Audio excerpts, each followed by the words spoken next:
बहुत बहुत स्वागत है आप सभी का study with Swati YouTube channel पर। दोस्तों आज के अपने इस वीडियो में हम बात करेंगे यूपीटीटी 2021 के लिए प्रैक्टिस सेट जो कि प्रीवियस ईयर के क्वेश्चन पेपर का है। यहाँ पर जितने भी प्रीवियस ईयर में क्वेश्चन पेपर आए हैं उन सभी को सॉल्व कराने के बाद अलग से भी प्रैक्टिस सेट कराया जाएगा। तो आप डेली वीडियो ज़रूर देखें और यहाँ से अपने एग्जाम की तैयारी को बेहतर करें। साथ ही अगर हम बात करें CDP यानी चाइल्ड डेवलपमेंट एंड पेडागोजी, तो इसमें लगभग दो आपके सेट कंप्लीट हो गए हैं। हिंदी की बात करें तो हिंदी के भी 2 सेट जो है वो कंप्लीट हो गए हैं। संस्कृत का 1 सेट कंप्लीट हुआ है। वहीं EVS की बात करें तो EVS के आपके आज के इस वीडियो को मिलाकर के 3 सेट जो है वो कंप्लीट हो जाएंगे। तो इस तरह से रोज आपको एक वीडियो मिलता है, तो आप इन वीडियोस के माध्यम से अपने एग्जाम की तैयारी करें। दोस्तों यहाँ पर अगर हम प्रीवियस वीडियो की बात करें तो 121 से लेकर के 135 तक की क्वेश्चंस तक हमने बात कर ली थी प्रीवियस वीडियो में, तो आप इस वीडियो को ज़रूर देखें। आज के इस वीडियो में हम बात करेंगे क्वेश्चन नंबर 136 से। तो 136 से शुरू करेंगे। तो चलिए दोस्तों शुरू करते हैं आज के अपने इस वीडियो को। तो क्वेश्चन नंबर 136 पूछ रहा है निम्नलिखित में से कौन स्वस्थ अस्थियों के लिए आवश्यक है या स्वस्थ हड्डियों के लिए आवश्यक है, इनमें से कौन सा ऐसा एक विटामिन है। तो यहाँ पर 136 की बात करें, 136 का करेक्ट आंसर जो है वह डी हो जाएगा। कैल्शियम एवं विटामिन डी जो है वह स्वस्थ हड्डियों के लिए अनिवार्य है। विटामिन डी के कई सारे स्रोत हैं जिनमें से धूप जो है वह प्रमुख स्रोत है। यानी अगर आप सुबह की धूप लेते हैं जिसमें विटामिन डी पाया जाता है तो वह आपकी अस्थियों यानी हड्डियों के लिए बहुत ही लाभकारी होगा। वहीं अगर हम बात करें विटामिन के की, तो विटामिन के रक्त का थक्का बनने के लिए आवश्यक है, ध्यान रखिएगा। वहीं अगर हम विटामिन ई की बात करें तो विटामिन ई एंटीऑक्सीडेंट के लिए आवश्यक है, ठीक है, इसमें एंटीऑक्सीडेंट पाया जाता है। तथा विटामिन सी की बात करें तो विटामिन सी में जो है वह खट्टे फलों में पाया जाता। पहली बात तो विटामिन सी जो है वह त्वचा के लिए आवश्यक है, ठीक है। तो इस तरह से यहाँ पर हमने विटामिन के बारे में काफ़ी सारी चीज़ें जानी कि कौन सा विटामिन किसके लिए आवश्यक है। बढ़ते हैं अगले क्वेश्चन की तरफ जो कि है 137 पूछा है भारत में हिमालय की सबसे ऊंची चोटी का नाम है। इनमें से भारत की सबसे ऊंची चोटी कौन सी है हिमालय की, वो आपको बताना है। आपके ऑप्शन दिए हैं। तो 137 की बात करें, 137 का करेक्ट आंसर जो है वह सी हो जाएगा, माउंट कंचनजंगा। भारत में हिमालय की सबसे ऊंची चोटी कंचनजंगा है जो सिक्किम में अवस्थित है। इसकी ऊंचाई 8,586 मीटर है। यह विश्व की तीसरी सबसे ऊंची चोटी है, विश्व में अगर हम बात करें इस चोटी की, ठीक है। तो इस तरह से यहाँ पर करेक्ट आंसर जो है वह सी हो जाएगा। बढ़ते अगले क्वेश्चन की तरफ जो कि है क्वेश्चन नंबर 138 पूछा है प्राथमिक स्तर पर शिक्षण की खेल विधि आधारित है। प्राथमिक स्तर पर शिक्षण की खेल विधि किस पर आधारित है वो आपको बतानी है। तो 138 की बात करें, 138 का करेक्ट आंसर जो है वह डी हो जाएगा, शिक्षण विधि के सिद्धांत पर। प्राथमिक स्तर पर शिक्षण की खेल विधि शिक्षण विधि के सिद्धांतों पर आधारित है।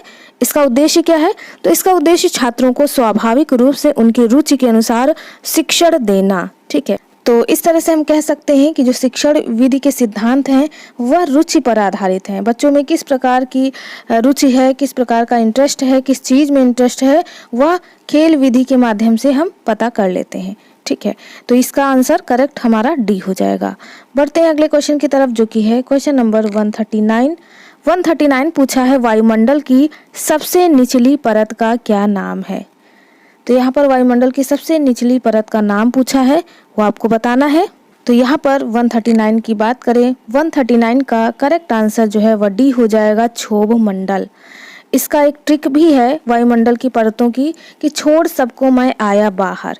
तो इस तरह से क्षोभ मंडल जो है वह वायुमंडल की सबसे निचली परत है। इस परत की विषुवत रेखा पर ऊंचाई की बात करें तो लगभग 18 किमी है यानी किलोमीटर है। तथा ध्रुवों की बात करें तो ध्रुवों पर 8 किलोमीटर है, ठीक है। इतनी चीज़ें यहाँ पर हो गई क्षोभ मंडल के बारे में। बढ़ते हैं अगले क्वेश्चन की तरफ जो कि है 140 नंबर का क्वेश्चन कह रहा है विटामिन सी की कमी से होने वाली बीमारी का क्या नाम है। तो आप सभी को पता है विटामिन सी किस में पाया जाता है, ज़्यादातर खट्टे फलों में पाया जाता है। ठीक है। विटामिन सी, इसकी कमी से कौन सी बीमारी होती है, तो आपको बताना है। तो विटामिन सी की बात करें तो विटामिन सी की कमी से स्कर्वी रोग हो जाता है। करेक्ट आंसर यहाँ पर ए हो जाएगा। जबकि हम विटामिन बी की बात करें तो विटामिन बी की कमी से बेरी रोग हो जाता है। विटामिन ए की कमी से आप सभी को पता है रतौंधी हो जाती है। वहीं थकान किससे होती है, तो रक्त में लौह की कमी की वजह से थकान हो जाती है। तो इतनी सारी चीजें हो गई इन विटामिन के बारे में कि किसमें किस कमी की वजह से कौन सा रोग होता है। ठीक है। करेक्ट आंसर यहाँ पर 140 का ए हो गया। बढ़ते हैं अगले क्वेश्चन की तरफ, जो कि है क्वेश्चन नंबर 141। देख लेते हैं 141 क्या पूछा है। 141 पूछा है भारतीय संविधान का अनुच्छेद 32 इस भाग द्वारा प्रदत्त अधिकारों के प्रवर्तन के लिए उपचार किससे संबंधित है। तो यहाँ पर 141 की बात करें, 141 का करेक्ट आंसर जो है वह सी हो जाएगा, भारतीय नागरिक के मौलिक अधिकार।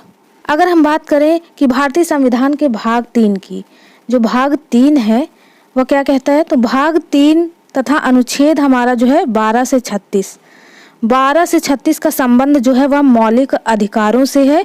डॉक्टर भीमराव अंबेडकर जी ने अनुच्छेद 32 को संविधान की हृदय तथा आत्मा कहा है।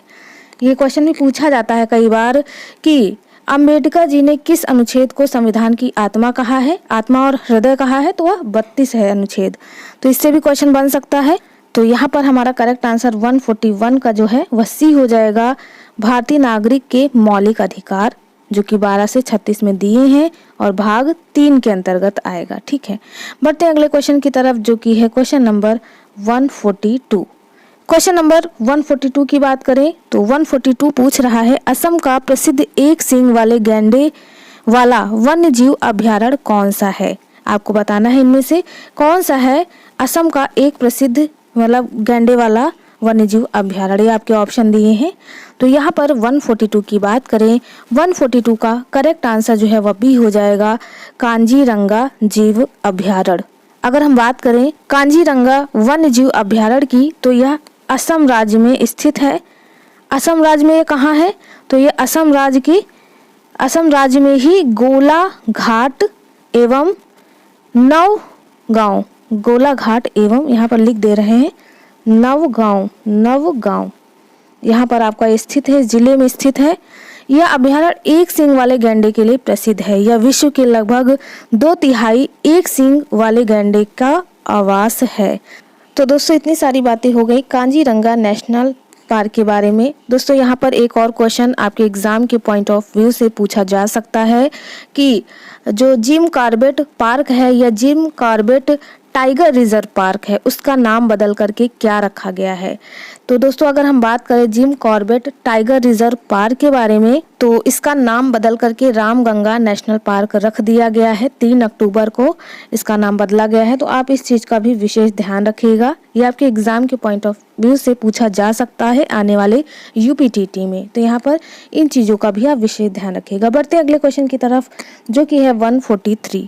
क्वेश्चन नंबर 143 पूछा है निम्नलिखित में से कौन सा आग्नेय चट्टानों का उदाहरण है, या कौन सा आग्नेय चट्टान का उदाहरण है। इनमें से आपके ऑप्शन दिए हैं, आपको आंसर बताना है। तो 143 की बात करें, 143 का करेक्ट आंसर जो है यहाँ पर ए हो जाएगा, बेसाल्ट।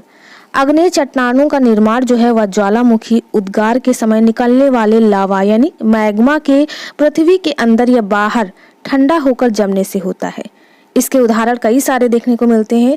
तो पहला तो बेसाल्ट हो गया, और भी हैं जैसे ग्रेनाइट, पैग्मेटाइट, डायोराइट। तो ये सारे उदाहरण होंगे आपके आग्नेय चट्टानों के। तो यहाँ पर एक करेक्ट आंसर हो जाएगा। बढ़ते अगले क्वेश्चन की तरफ, जो कि है 144। क्वेश्चन नंबर 144 पूछा है पृथ्वी के वातावरण की किस सतह में ओजोन परत पाई जाती है। आपके ऑप्शन दिए हैं, आपको 144 का आंसर बताना है। तो 144 की बात करें, करेक्ट आंसर जो है वह बी हो जाएगा, स्ट्रेटोस्फेयर। स्ट्रेटोस्फेयर को समतापमंडल कहते हैं। ओजोन परत का विस्तार वायुमंडल के समतापमंडल में देखने को मिलता है। करेक्ट आंसर यहाँ पर बी हो जाएगा। बढ़ते हैं अगले क्वेश्चन की तरफ, जो कि है 145। क्वेश्चन नंबर 145 पूछा है कि प्रोथ्रोम्बिन जो रक्त का थक्का जमने के लिए जिम्मेदार है, इनमें से कौन है जिसके द्वारा वह श्रावित किया जाता है। यानी जो भी आपके ऑप्शन दिए हैं इनमें से कौन है जिसके द्वारा यह श्रावित किया जाता है। तो यहाँ पर 145 की बात करें, करेक्ट आंसर जो है वह बी हो जाएगा, रक्त प्लेटलेट्स। यह कैसे है तो इसके बारे में भी जान लेते हैं। प्रोथ्रोम्बिन एवं फाइब्रिनोजन नामक रक्त का थक्का जमने वाले पदार्थों का संश्लेषण जो है यकृत में करता है। इन्हें रुधिर प्लेटलेट्स स्रावित करती हैं। कौन करेंगी? रुधिर प्लेटलेट्स। तो इस तरह से यह जो है करेक्ट आंसर यहाँ पर 145 का बी हो जाएगा। बढ़ते अगले क्वेश्चन की तरफ जो कि है 146। क्वेश्चन नंबर 146 पूछा है, अकेशिया अरेबिका का वैज्ञानिक नाम है। यानी इनमें से वो कौन सा पौधा या पेड़ है जिसका वैज्ञानिक नाम दिया है अकेशिया अरेबिया। तो आपको बताना है इस पौधे का नाम या पेड़ का नाम। तो यहाँ पर 146 की बात करें, 146 का करेक्ट आंसर जो है वह सी हो जाएगा, बबूल। बबूल का वैज्ञानिक नाम जो है वह अकेशिया अरेबिका है। वहीं सागौन की भी बारे में जान लेते हैं। सागौन का भी कई बार पूछ चुका है। तो सागौन का वैज्ञानिक नाम जो है वह टैक्टोना ग्रैंडिस है। ठीक है, इन दोनों के बारे में जाना। वहीं पर आपको बताना है नीम और अनार का वैज्ञानिक नाम, क्योंकि अगर आप खुद से भी इनका आंसर करेंगे तो आपके दिमाग में बैठी रहेंगी ये चीजें। बढ़ते हैं अगले क्वेश्चन की तरफ जो कि है 147। क्वेश्चन नंबर 147 पूछा है, उत्तर प्रदेश के तराई क्षेत्र में किस प्रकार की वनस्पति मिलती है। ठीक है, ये आपका क्वेश्चन है, आपको आंसर बताना है। तो 147 की बात करें, 147 का करेक्ट आंसर जो है वह सी हो जाएगा, शुष्क पर्णपाती वन। उत्तर प्रदेश के तराई क्षेत्र में शुष्क पर्णपाती वन जो है वह देखने को मिलते हैं। करेक्ट आंसर सी हो गया। बढ़ते अगले क्वेश्चन की तरफ जो कि है 148। क्वेश्चन नंबर 148 पूछा है कि उत्तर प्रदेश एवं मध्य प्रदेश राज्यों में संयुक्त राजघाट नदी घाटी परियोजना लागू की गई। किस स्थान पर की गई है, किस नदी पर की गई है, वो आपको बताना है। तो उत्तर प्रदेश एवं मध्य प्रदेश राज्यों में संयुक्त राजघाट नदी घाटी परियोजना जो है वह बेतवा नदी पर लागू की गई है। करेक्ट आंसर यहाँ पर 148 का डी हो जाएगा। बढ़ते अगले क्वेश्चन की तरफ जो कि है 149। क्वेश्चन नंबर 149 पूछा है, बिहू भारत के किस राज्य का लोक नृत्य है।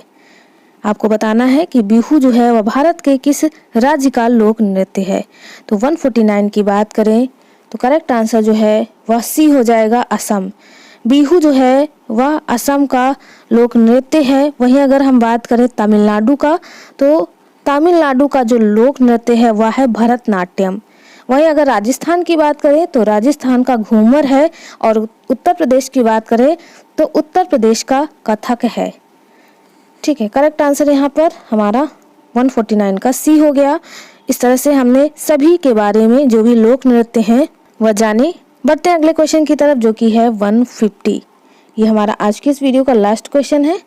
तो 150 क्वेश्चन पूछा है कि खाद्य श्रृंखला के परस्पर समूह को कहा जाता है। खाद्य श्रृंखला के परस्पर समूह को क्या कहते हैं, आपको बताना है। 150 की बात करें तो करेक्ट आंसर जो है वह सी हो जाएगा, खाद्य जाल। प्रकृति में खाद्य श्रृंखलाएं एक सीधी कड़ी के रूप में नहीं होती, बल्कि सभी एक दूसरे के परस्पर संबंध द्वारा एक समूह बनाते, जिसे हम खाद्य जाल कहते हैं। तो यहाँ पर इतनी सारी बातें हो गई खाद्य जाल के बारे में। तो आज के इस वीडियो में हमने प्रैक्टिस सेट जो था 3 हमारा वो कंप्लीट कर लिया है। उम्मीद और आशा है आप सभी को हमारा यह वीडियो पसंद आया हो। चलिए दोस्तों, मिलते हैं अपने एक नेक्स्ट वीडियो में एक नए टॉपिक और नए सब्जेक्ट के साथ। तब तक के लिए आप सभी का बहुत बहुत धन्यवाद। Thank you friends, keep watching and share to others.